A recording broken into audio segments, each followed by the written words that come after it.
America once ripped itself wide open. Brother against brother, neighbor turning on neighbor, fathers standing across battle lines from their own sons, and in the end, 620,000 people lay dead. More Americans lost in this single conflict than in every war America has ever fought, combined. So how does a nation that just elected a president wake up one morning and decide to tear itself apart? How does something like this even begin?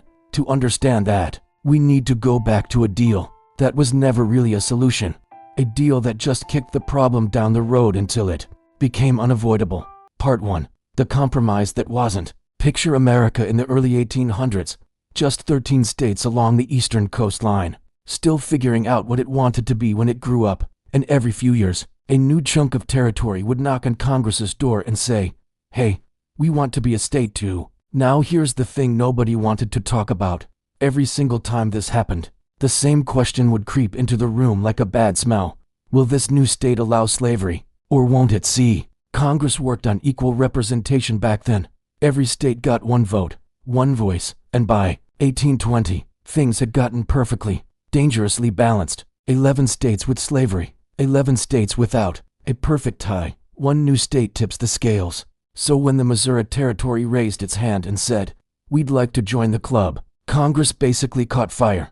Politicians screamed at each other for 2 full years. The chamber echoed with arguments that went nowhere and threats that went too far. Thomas Jefferson, one of the men who helped write the Declaration of Independence, was an old man by now. He watched this fight unfold and said it frightened him more than anything in his lifetime. He called it a firebell in the night, and then a smooth-talking politician named Henry Clay walked into the room with what he thought was a brilliant idea. All right, listen up," Clay said. "Here's the deal. Missouri joins as a slave state, fine. But we also admit Maine as a free state. That keeps things balanced. And then we draw a line across the entire map.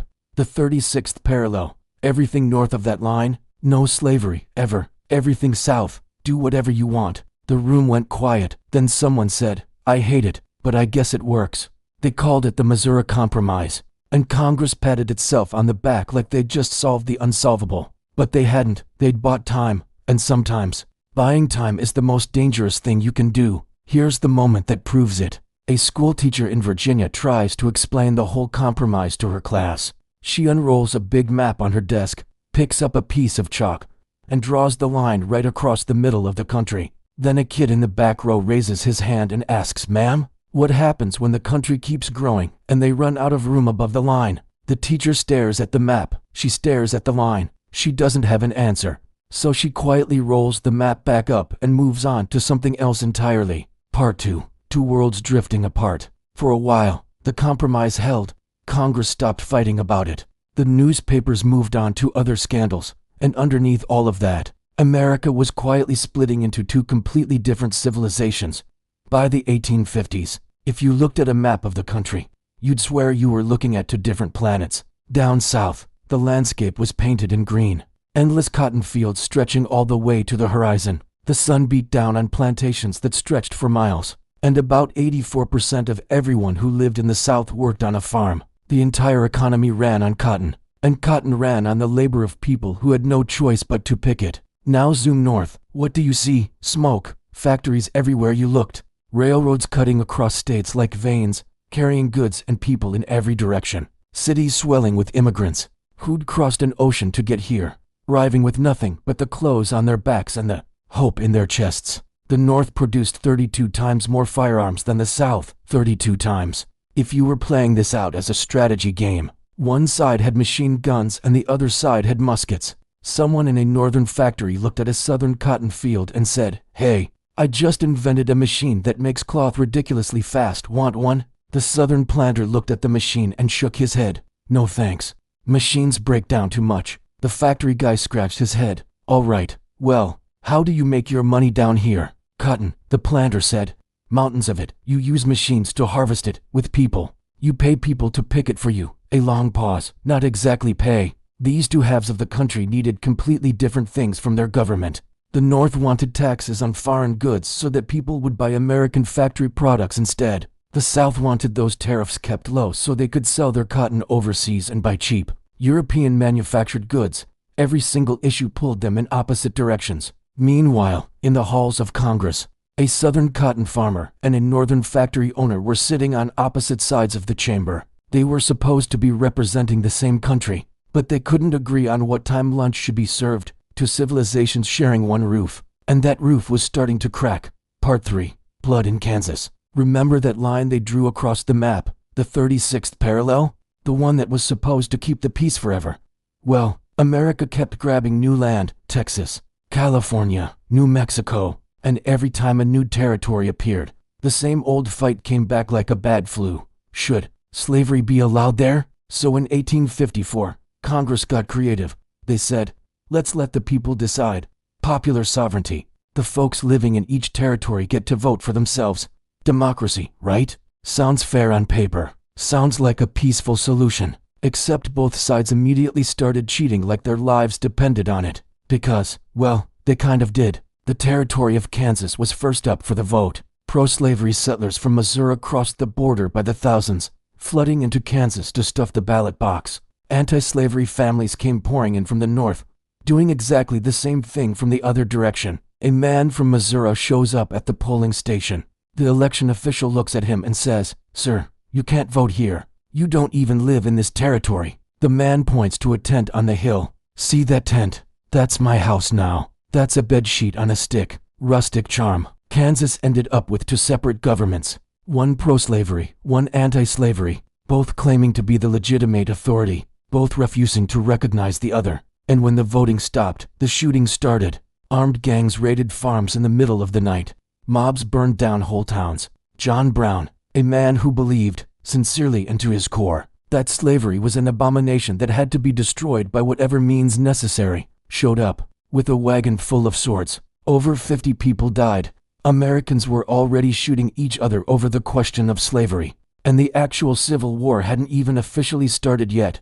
They called it Bleeding Kansas, and it earned that name the hard way. All it would take now was one election to light the fuse for the whole country. Part 4. The Dangerous Election. November 1860. America was about to hold the most consequential election in its history. The country was so fractured that the old political parties couldn't even hold themselves together anymore. The Democratic Party, the party that had dominated American politics for decades, cracked right down the middle. Northern Democrats nominated one candidate. Southern Democrats nominated a different one. A brand new party called the Republicans showed up with their own man. And on the ballot in 10 southern states, Abraham Lincoln's name didn't even appear. You couldn't vote for him even if you wanted to. Lincoln was a tall, lanky lawyer from Illinois. He'd spent years arguing cases in dusty courtrooms. He wasn't rich. He wasn't connected. He was just sharp as a blade and twice as stubborn. His message was simple and surgical. Slavery should not spread into new territories. He wasn't saying he'd end it where it already existed. He was saying it shouldn't grow. But to the South, that sounded like the beginning of the end. One Southern newspaper editor sat in his office reading the election returns by candlelight. He counted the numbers once, twice, a third time, just to make sure the math wasn't lying to him. He set down the paper, walked outside, and started ringing the church bell at 2 in the morning. His neighbor came stumbling out in a nightgown, furious. "What in God's name are you doing?" The editor held up the newspaper. "Lincoln won. Start packing." Lincoln won without receiving a single electoral vote from any southern state. For the first time in American history, a president was elected with zero support from an entire section of the country. Southern leaders looked at those numbers and understood what they meant. They had lost control of the government, maybe permanently. The talking was over. Within weeks, states started walking out the door. South Carolina didn't even wait for Lincoln to be inaugurated. December 20th, 1860. They voted to leave the United States. Their reason was straightforward and brutal. They believed Lincoln would eventually destroy slavery, and slavery was the foundation of everything they had built. Then the dominoes fell in rapid succession. Mississippi left, Florida, Alabama, Georgia, Louisiana, Texas, 7 states vanished from the Union within weeks. And they didn't just leave. They built an entirely new country, a nation with its own president, Jefferson Davis, its own flag, its own army, its own future. A reporter asked Davis at a press conference, "Mr. President, we just left the Union. What's the first order of business?" Davis stroked his beard thoughtfully. "First, we need a flag. Can't be a country without a flag." "Done," someone said. "What's next?" "An army. We're working on it." Davis paused and looked concerned. But there's a small problem. There are still Union soldiers sitting in our harbors eating lunch like nothing happened. Should we ask them to leave? Politely at first. And if they don't leave politely, then we ask them less politely. Across the South, in thousands of homes, scenes played out that tore families apart. Two brothers sitting on a porch, reading the news. The older one folds the paper carefully and says he's heading south to fight for the Confederacy. The younger one says he's staying loyal to the Union. Their mother walks out holding two packed lunches. She looks at both of them. She doesn't know which son to hand which lunch to, so she puts both lunches on the railing and walks back inside without saying a word. Part 5. The Match. Fort Sumter, a Union military installation sitting in Charleston Harbor, South Carolina. Confederate territory, technically, but with Union soldiers inside who had zero intention of leaving. Lincoln showed up for his inauguration in March of 1861 and immediately got the worst possible news.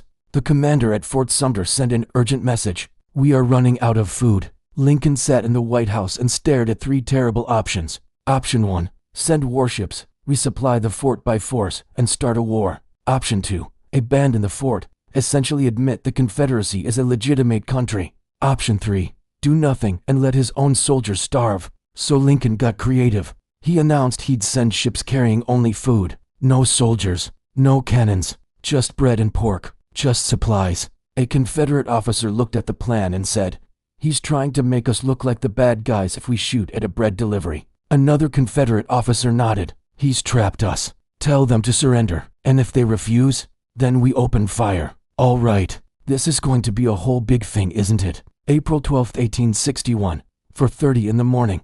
The sky over Charleston Harbor was pitch black. Confederate soldiers lit the fuse on a massive cannon aimed straight at Fort Sumter. The blast echoed across the water like thunder rolling across the landscape.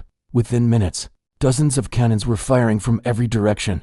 Those cannon blasts were heard across the entire country. The talking was over. Hey, if you made it this far, that means you actually care about this story. And honestly, that's pretty cool. But here's the thing. This is just the beginning. There's a lot more to this story, and I need you here for it. So do me a favor, hit that subscribe button right now. And while you're at it, smash that like button too, because the next part, it's gonna be even better. See you in the next one.